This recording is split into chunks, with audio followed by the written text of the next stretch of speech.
गणेश जी की श्रेष्ठता कहानी।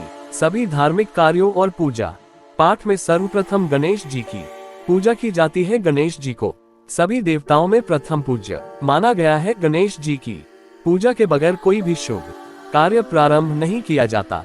गणेश जी को शुभ लाभ के दाता और रिद्धि सिद्धि का स्वामी माना जाता है। गणेश जी को ही प्रथम पूज्य क्यों माना गया है, इससे संबंधित कुछ कथाएं धर्म ग्रंथों में वर्णित है, जो इस प्रकार हैं। पूर्व काल में एक बार देवताओं ने माता पार्वती को अमृत से तैयार किया हुआ एक मोदक दिया, जिसे देखकर उनके दोनों बालक कार्तिकेय और गणेश माता से मोदक मांगने लगे। तब माता पार्वती ने उनकी बुद्धि को परखने के उद्देश्य से मोदक के महत्व का वर्णन करते हुए उनसे कहा कि तुम में से जो धर्माचरण के द्वारा श्रेष्ठता प्राप्त करके सर्वप्रथम सभी तीर्थों का भ्रमण कर आएगा, उसी को मैं यह मोदक दूंगी। माता की ऐसी बात सुनकर कार्तिकेय अपने वाहन मयूर पर आरूढ़ होकर शीघ्रता से चल दिए।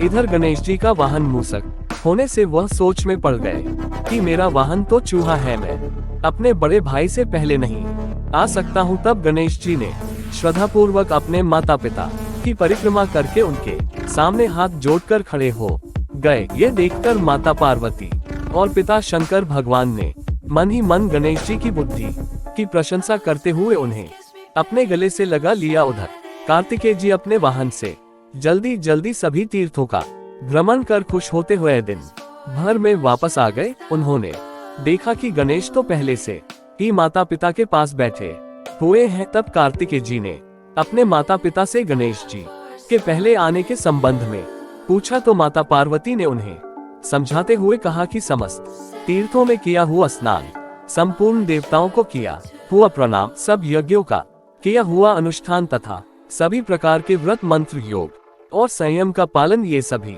साधन माता पिता के पूजन के 16वें अंश के बराबर भी नहीं हो सकते। इसलिए ये गणेश सैकड़ों पुत्रों सेंटों गणों से भी बका है। इसलिए यह मोदक मैं गणेश को ही अर्पण करती हूँ तथा माता पिता की भक्ति के कारण ही इसकी प्रत्येक यज्ञ में सबसे पहले पूजा होगी। और इस प्रकार तभी से प्रत्येक धार्मिक अनुष्ठान में गणेश जी को सर्वप्रथम पूजा जाता है। एक अन्य कथा के अनुसार एक बार सभी देवताओं में विवाद हो गया कि उनमें श्रेष्ठ और प्रथम पूज्य कौन है।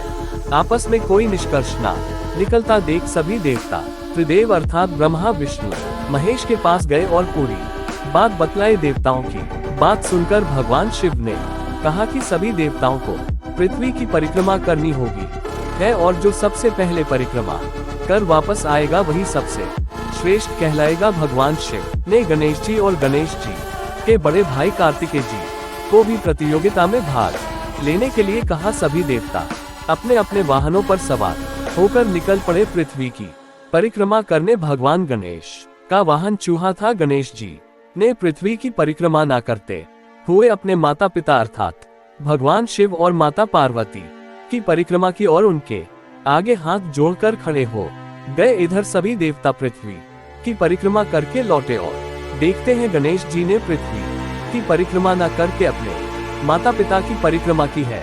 ब्रह्मा जी ने गणेश जी को प्रतियोगिता का विजेता घोषित किया। कई देवताओं ने कहा कि गणेश जी ने तो पृथ्वी की परिक्रमा की ही नहीं है। इस पर ब्रह्मा जी ने कहा, इस संसार में माता पिता से बढ़कर कोई भी नहीं होता है।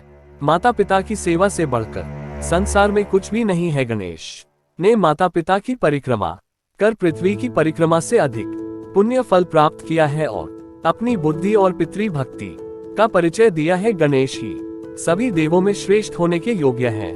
ब्रह्मा जी की बात सुनकर सभी देवताओं ने गणेश जी पर पुष्पों की वर्षा कर उन्हें प्रथम पूज्य के रूप में स्वीकार किया। तभी से सभी देवताओं में गणेश जी को श्रेष्ठ मानकर हर पूजा पाठ में सबसे पहले गणेश जी की पूजा की जाती है, और गणेश जी की पूजा के बिना कोई भी धार्मिक कार्य पूर्ण नहीं माने जाते हैं। शिक्षा गणेश जी के श्रेष्ठता की कहानी से हमें शिक्षा मिलती है कि माता पिता की सेवा से बढ़कर दुनिया में कुछ भी नहीं है। ईश्वर भी उसी का साथ देता है जो अपने माता पिता की सेवा करता है।